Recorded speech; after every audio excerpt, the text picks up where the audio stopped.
Mr. President, for honoring my husband in such a profound and meaningful way. And thank you for making this event a priority amid the peace process in the Middle East. Thank you. Very grateful. Charlie always admired your commitment to freedom, and that's something that both of you shared. So thank you. Your support of our family and the work that Charlie devoted his life to will be something I cherish forever, so thank you. To our gracious First Lady in her office for making this event possible, thank you as well. It's beautiful. To Vice President and the lovely Usha Vance, your friendship has been an unbelievable encouragement. Thank you. And to all our friends and family that are here and watching from all around the world, thank you for loving us. Thank you for praying for us and for believing in what Charlie believed in. And to our Turning Point USA staff and the Charlie Kirk Show staff, we love you more than you could ever know. And to the Turning Point USA chapters that are watching all across America right now, you are the heartbeat of this future and of this movement. Everything that Charlie built, you guys are the legacy holders of that. You are living proof that his mission did not die with him. It lives through you. And Charlie always said the next generation will decide whether freedom endures. And because of you, I know that freedom will endure. It will. And today we're gathered not only to celebrate Charlie's birthday, but to honor a truth that he gave his entire life to defend, and that's freedom. The very existence of the Presidential Medal of Freedom reminds us that the national interest of the United States has always been freedom. Our founders etched it into the preamble of our Constitution, and those words are not relics on parchment. They are a living covenant. The blessings of liberty are not man's invention, they are God's endowment. Charlie lived for those blessings, not as abstract words, but as sacred promises. He used to love to journal about this topic all the time, and with such a heart postured of gratitude. And he believed that liberty was both a right and a responsibility. And he used to say, freedom is the ability to do what is right without fear. And that's how he lived. He was free from fear. He was free from compromise, free from anything that could enslave his soul. His name, Charles, literally means free man. And that's exactly who my husband was. He was a free man. And from the time I met him, sitting across from him, being interviewed on politics and philosophy and theology, anything that Charlie loved, any topic he loved, and I just saw the fire in his soul, and there was this divine restlessness within him that came from knowing God placed him on this earth to protect something very, very sacred for all of us. And he never stopped fighting for people to experience freedom. He didn't. Charlie often said that without God, freedom becomes chaos.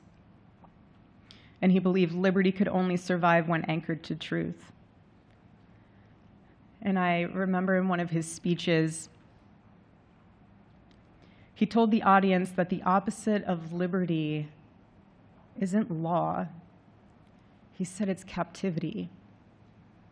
And that the freest people in the world are those whose hearts belong to Christ. But what's so powerful is that Charlie had the ability to communicate so brilliantly across all generations. And he reminded us that in a world that tells us freedom is doing whatever you want to do, the real freedom is the power to live freely and to do what is right. And in one of his journal entries, he wrote that he wanted everyone to know that you can't have liberty without moral responsibility. Freedom divorced from faith eventually just destroys itself.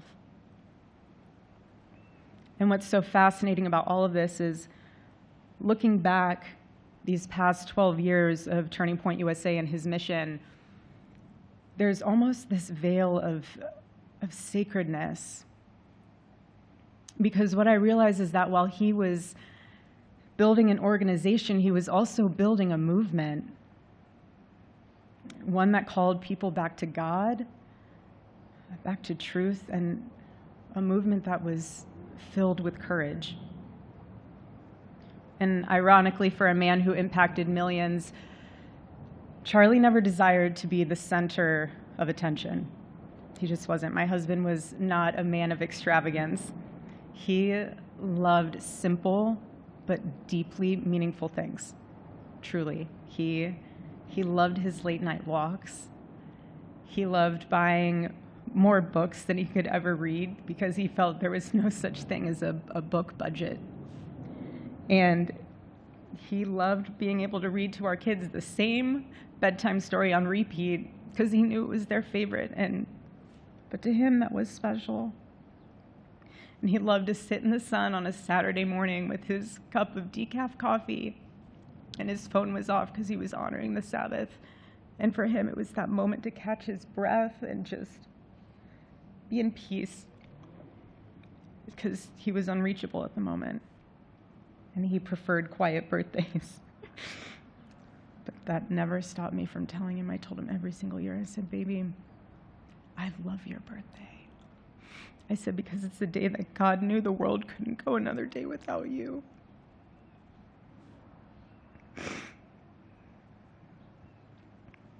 And so the rhythm of our usual birthday celebration for him was mint ice cream, mint chocolate chip ice cream. He only had it twice a year, on his birthday and 4th of July.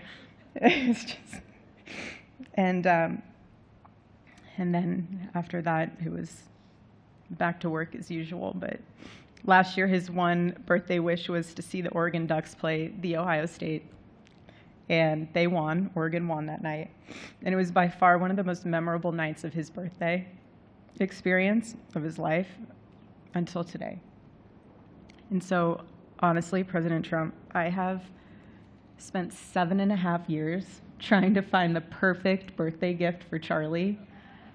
And it's so difficult. And those of you that have spouses or loved ones, you know how difficult it is sometimes to buy a gift for someone that you love, because he wasn't a materialistic man, so that also did not help. But now I can say with confidence, Mr. President, that you have given him the best birthday gift he could ever have.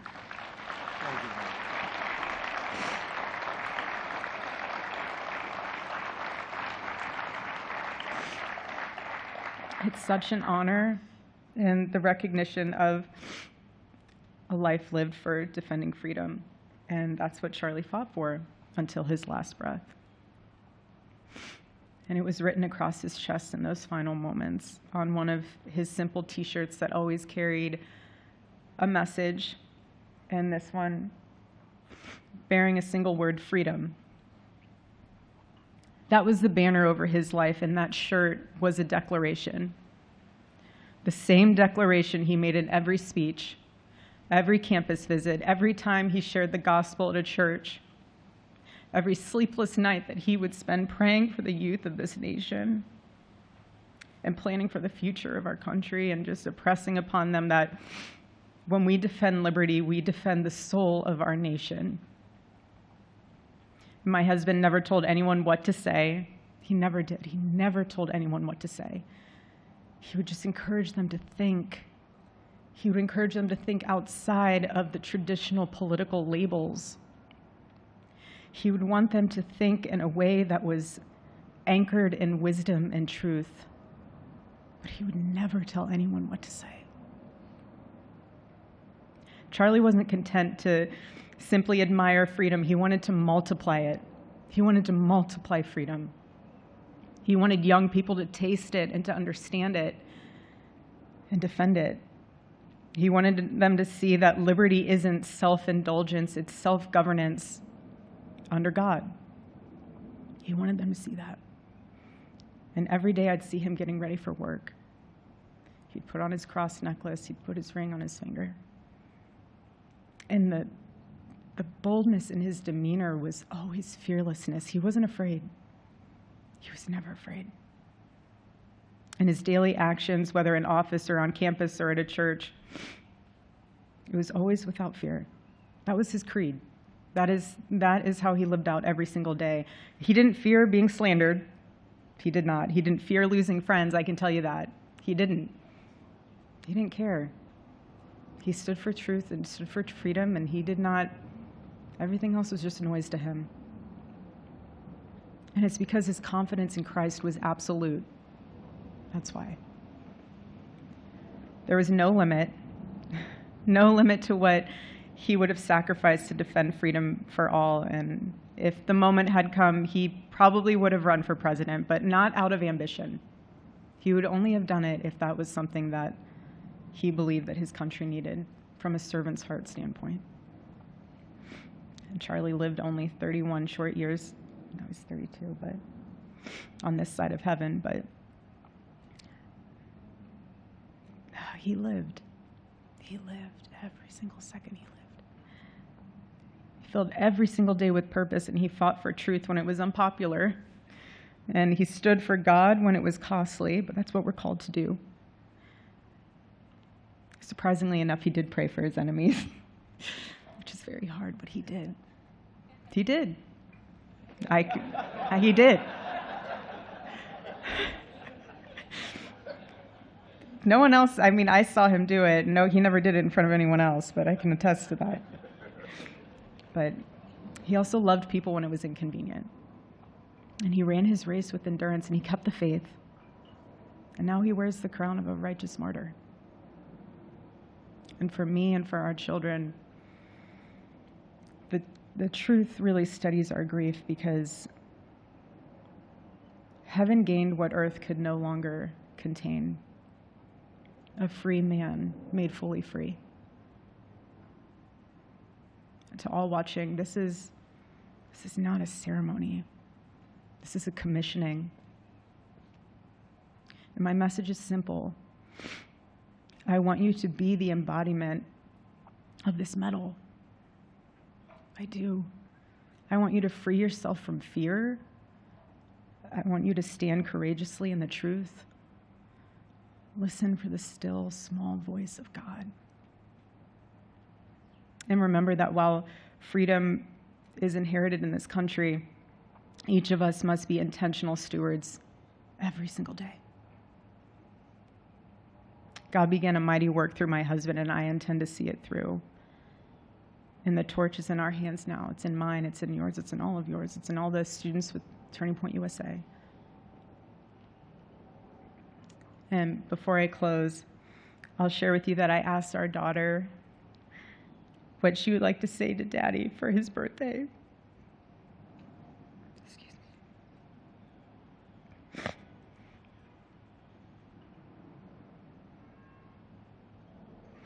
She said, "Happy birthday, Daddy. I want to give you a stuffed animal.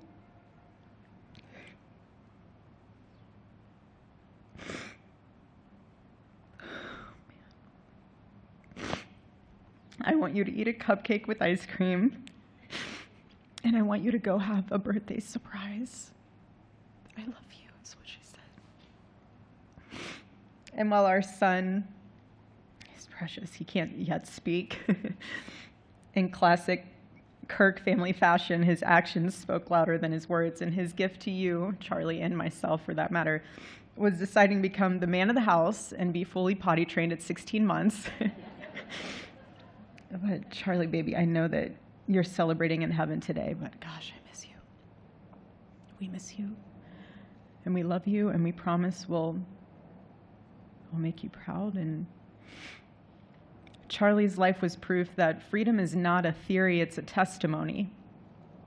He showed us that liberty begins not in the halls of power, but in the man of a heart surrendered to God.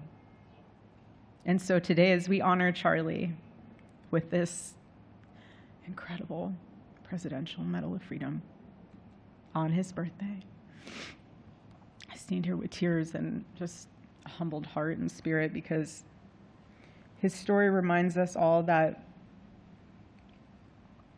to live free is the greatest gift, but to die free is the greatest victory. Happy birthday, my Charlie. Happy Freedom Day. God bless